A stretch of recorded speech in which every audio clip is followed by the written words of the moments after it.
hook punch is an important tool in the fight because of the power that can be generated in a relatively short distance. Another advantage of the hook punch is the benefit that's derived from delivering the punch with a bend in the arm. This bend in the arm, the hook so to speak, allows you to pass around any possible defenses in order to hit the target.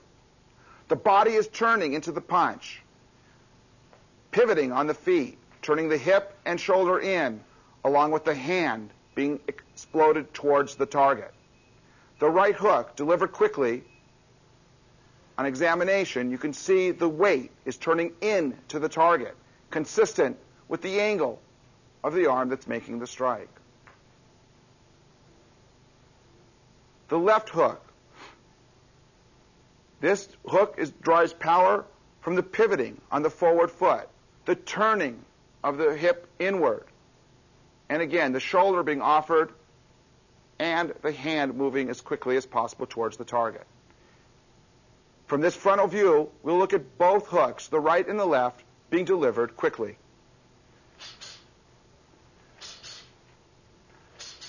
Notice that Amir's chin is down, being protected by the shoulders from any attack. The rotation of his shoulder, his hips, generated by the turn in the feet or the pivoting of the feet, contributes greatly to the power in this situation.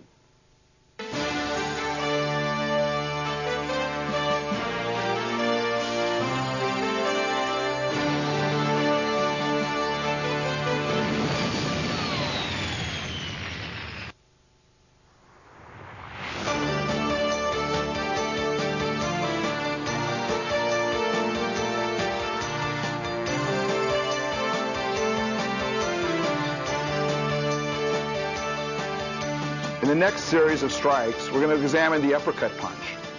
This punch is particularly relevant when the target is at a downward angle, and we are able to come up and underneath the target, passing through the target with a punch.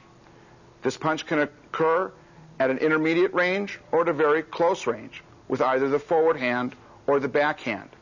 It is particularly important to note how the legs play a vital role in the delivery of this punch. Since our punch is going up, our weight also must be transferred up with the punch and through the target. Close examination first of the right uppercut.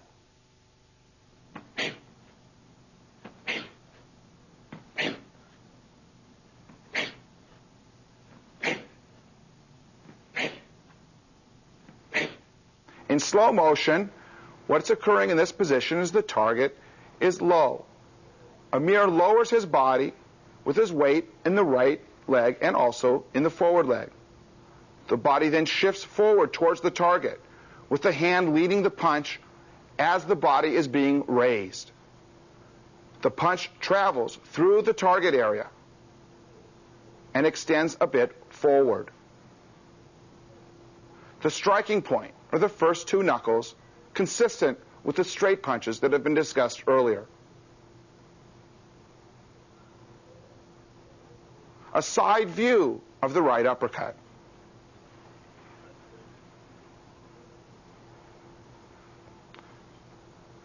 Notice what a vital role the right leg plays in the lifting of the body in exact timing with the punch.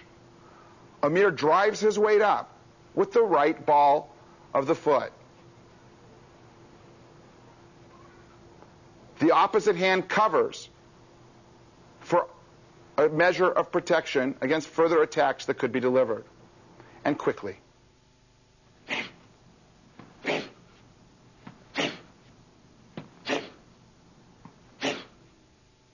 Looking forward, we can examine the uppercut punch being delivered with the forward hand. Although this does not offer as much power, the shifting of the weight and the driving of the leg contributes to a powerful strike.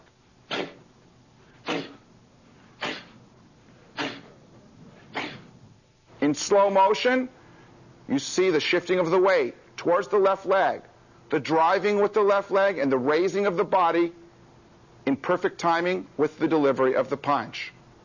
The punch, once again, travels through the target.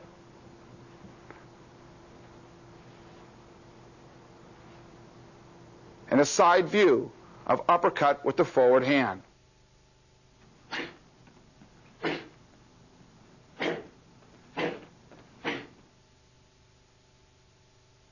The shift of the weight and the driving of the legs in conjunction with the delivery of the punch account for the power.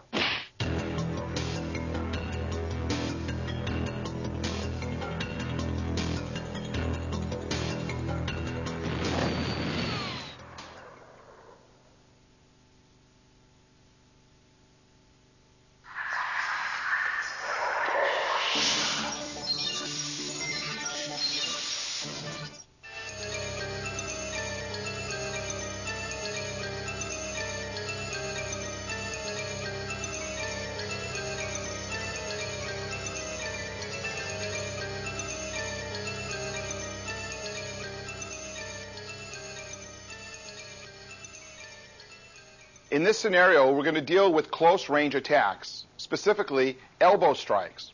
First, we'll show you how to form the elbow. Amir will be demonstrating. He's going to bring his hand into the shoulder area, developing a strong elbow, which will be the striking implement in this particular set of exercises. The elbow is hard, and it's a good striking implement because it's relatively small and can penetrate a target. To note, there are two planes in the system that we use to develop our elbow strikes. One is a horizontal plane, and one is a vertical plane. With regard to the horizontal plane, Amir will now show the full range of motion, both in front of him, to the side, and around him, a bit more than 180 degrees. This plane really means that any elbow strike with his right can be delivered anywhere along this plane, using the technique that we will describe in a moment. The second plane is a vertical plane. This vertical plane rises up in front, can go down, and up and around behind him. Combining this with the other hand, he has a full range of motion, 360 degrees around him, and sphere-like up and over the top of him, so that he can strike any target, whether it's down, to the side, behind him, or in an upward motion. We're going to do a series of 7 elbow strikes. Amir will be using his right elbow. The 7 strikes encompass the various points on the 2 planes that we discussed earlier. First of all, the first 3 strikes will be horizontal. The last 4 strikes will be along the vertical plane. Strike number 1 is forward and around, striking someone in front of you. Again.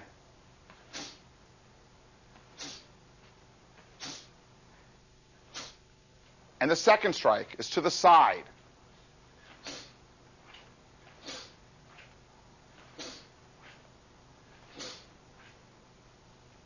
The third strike is for someone who may be a disturbance or a threat behind you.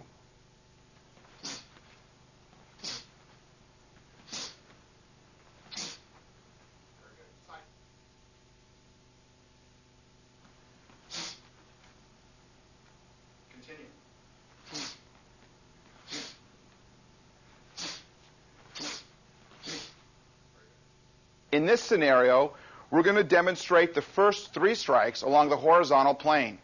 Notice a few things. Notice the striking area Amir is going to be presenting to the target. He will be striking in front of him, to the side, and to the rear. He also is looking to see where he is striking before he sends the strike. And before actually delivering the elbow, he is looking and covering himself so he does not expose himself to further danger.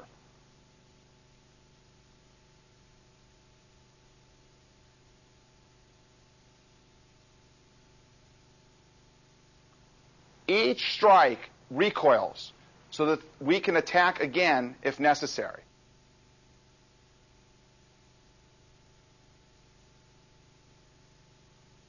In this scene, Amir will